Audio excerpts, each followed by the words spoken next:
Guardians of the Rift, the brand new Runecrafting minigame, is set to release this Wednesday on March 23rd. So in today's video, I'm going to give you everything you need to know prior to release. And to kick things off, alongside the release of the Guardians of the Rift, we're also going to be getting a new quest this week. And this quest is the Temple of the Eye. And the requirements are completion of the Enter the Abyss mini quest and 10 Runecrafting. And once you've completed the Temple of the Eye quest, you will be awarded with access to the Temple of the Eye, the ability to play the Guardians of the Rift minigame, 5k Runecrafting XP, 1 quest point, and a medium pouch if you do not have one already. But now for our requirements for the Guardians of the Rift minigame, we have 27 Runecrafting and completion of the Temple of the Eye quest. And another thing to note is that the Guardians of the Rift minigame is a non-combat minigame, therefore it will be accessible by a wide variety of accounts. And the main goal of the game is to assist the Great Guardian to close a rift into the Abyss by supplying it with imbued essence while protecting it from the abyssal creatures that will come through the rift.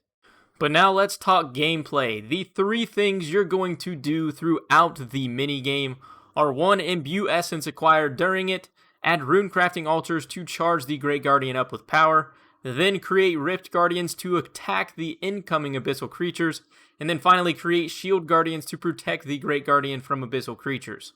In order to imbue the essence and create the initial Rift Guardians, you must mine essence shards found in nodes in varying sizes all around the temple, and the larger nodes of essence shards that contain higher yields will be located further from the center where the Guardian is located.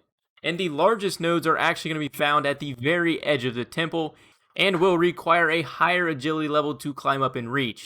Although occasionally there will be portals that appear that take players all the way to the edge without needing the agility requirement, but these spawns are random and sporadic and they will disappear quickly, so it's not something you can continuously count on. But now for imbuing the essence, once you have mined it, essence shards are converted into unimbued essence, which are storable in Runecrafting pouches. They are brought to Runecraft altars to be imbued via the portals within the temple. Only 2 portals are active at any time, either the elemental or the catalytic portals. And the elemental portals are the ones associated with the elemental runes like the water, air, earth, fire. And the catalytic portals are the runes like mind, death, nature, chaos, etc. And it's important to note that imbuing these essence will require the same runecrafting level associated with crafting them at their corresponding altar. For example, if you did want to create blood runes, it would still require 77 Runecrafting. And occasionally players will receive a portal talisman that can take them straight back to the Runecrafting altar that they previously used, even if that portal is now closed. But these cannot be kept after that specific game, so there's no reason to hang on to them. You might as well use them as soon as you possibly can. And once the players have imbued their essence, they can then return to the temple and charge up the Great Guardian. But now for the Rift and Shield Guardians. These Guardians are going to be created by using a chisel on nearby nodes of essence shards, and they can be powered up with charged batteries. Uncharged batteries are obtained from crates throughout the temple, and they can be charged in the same way that unimbued essence is. And the tier of the battery also corresponds to the Runecraft level of the altar it is charged in. Once these batteries are charged, you can then use them on the Guardians to power them up, and using increasingly higher tiers of battery in order will also upgrade them, increasing their health and damage output depending on the type of Guardian. And then finally, Guardian of the Rift minigame is going to have 3 phases of the battle. The first phase is going to be short, giving players time to prepare by obtaining essence shards and uncharged batteries to then create and power up the Guardians. And initially there are some air and mine batteries to use in the beginning stages of the battle. But then once the second phase begins, the minigame will start spawning the abyssal creatures. And with that, the altar portals will start opening. Once this phase begins, players should imbue their essence, charge up their batteries, and charge up the Great Guardian, or even upgrade the Rift and Shield Guardians. And once you're able to make it through that phase, the final phase of the battle begins, spawning even more dangerous abyssal creatures, and players will need to focus on charging the Great Guardian with imbued essence, whilst having the Shield Guardians continue to protect it. And before we move on to the rewards, here is kind of ballpark of what the experience rates will look like for Guardians of the Rift. You can see it falls in a bracket of 2260k XP per hour, along with a GP rate of 400 to 500k. And as you can see, there is a wide range there, and that is because your XP rate will scale alongside your level and your activity within the minigame. But now for rewards. After successfully completing a game, you'll then accumulate elemental and catalytic energy. The amount awarded depends on your specific actions within the minigame, and rewards are earned by spending one of each point to reach into the Abyssal Rift and receive a random reward. First up on the general loot table, we have runes. The standard loot table will include an assortment of them based on your contribution to the minigame. It will be random, but they're also investigating how this could scale with runecrafting levels. But do note that Wrath runes will not be included in this drop table. But next up we have the Blood Talisman, which will be a brand new reward from the reward shop. And holding it will grant you access to the new Blood Altar in Mauritania. Just like any other talisman, it can be crafted into a tiara. And this altar will not be accessible through the Abyss. I do want to note this picture isn't actually fully up to date. Here is a more updated version of what this altar and agility shortcuts are going to look like.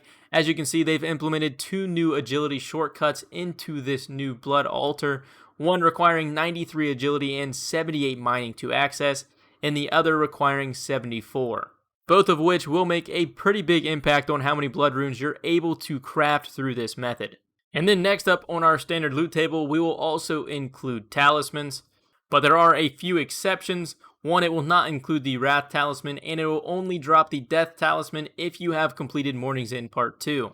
But alongside these standard talismans, we will also have the introduction of a new talisman, being the Catalytic Talisman. This is attainable as a rare drop from the reward shift, or it is also purchasable from the Guardians of the Rift reward shop, which you can access using the Abyssal Pearls, which we'll touch on in a minute. But this new Catalytic Talisman will count for any non-elemental runecraft altar, including access to the new True Blood altar in Mauritania. And you also have the ability to turn this new talisman into a tiara using a gold bar. But moving on, we have the Abyssal Pearls, and these are a new type of currency which will be used in the Guardians of the Rift reward shop, and they are obtained from the reward rift. So the amount you receive will depend on your contribution to the minigame. And then next up on the rewards list, we have pets. And considering there is already a Rift Guardian pet, they'd like to introduce the new Abyssal Creature pet. But alongside this, they're also going to offer an additional option to purchase a Transmog for the existing Rune Guardian pet. And once purchased, this new Transmog will allow you to transform your existing Rune Guardian into a Great Guardian. And here's a little sneak peek of what the Great Guardian runecrafting pet would look like. But moving on, we have the Abyssal Needle and Colossal Pouch. One of the rewards I'm more excited about from this entire minigame.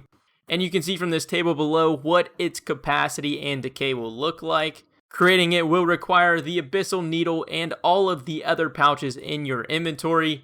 And once crafted, it will have an 85 level requirement, but its capacity will be 40 total essence. It will require 56 crafting to make, and you can see it does have a much quicker decay time in comparison to some of the other pouches, but I guess that is warranted considering it has a capacity of 40. Then next up we have the Abyssal Lantern, and this is an offhand item held in the shield slot. And this will require fire making to use. It gives various benefits during the minigame based on which logs are used to light it.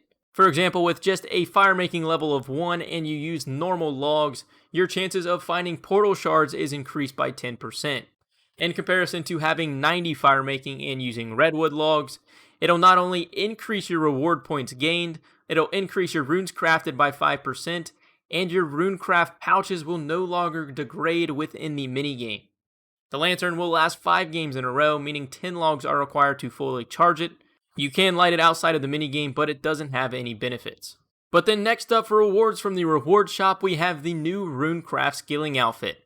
And this offers players increased yield in number of runes crafted, with its focus being more on profit rather than XP. The outfit consists of 4 pieces being the helm, chest, legs, and boots. And you do have the ability to infuse the hat piece alongside tiaras, meaning you can rock the entire outfit while still having a one-click access to runecrafting altars. But each piece has a 10% bonus chance to craft additional runes, and this becomes 60% when the entire set is equipped. And then finally, to end off our rewards, we have the Ring of the Elements. And the ring will require a law rune and one of each elemental rune per charge. The maximum number you can store is 10,000, but it has 4 teleport locations, being the fire altar, water altar, air altar, and earth altar. But with all that out of the way, here is a little sneak peek of what the Guardians of the Rift minigame is going to look like. As you can see, here is the Guardian in the middle, all of the altars surrounding it with little protection walls up right now being attacked by the tiny abyssal creatures. But with that, that's everything for today's video. If you guys did enjoy it or found it helpful, consider dropping a like. It massively helps the videos out. And if you're around here often and you're not already, hit that subscribe button so you're notified every time a new video goes live.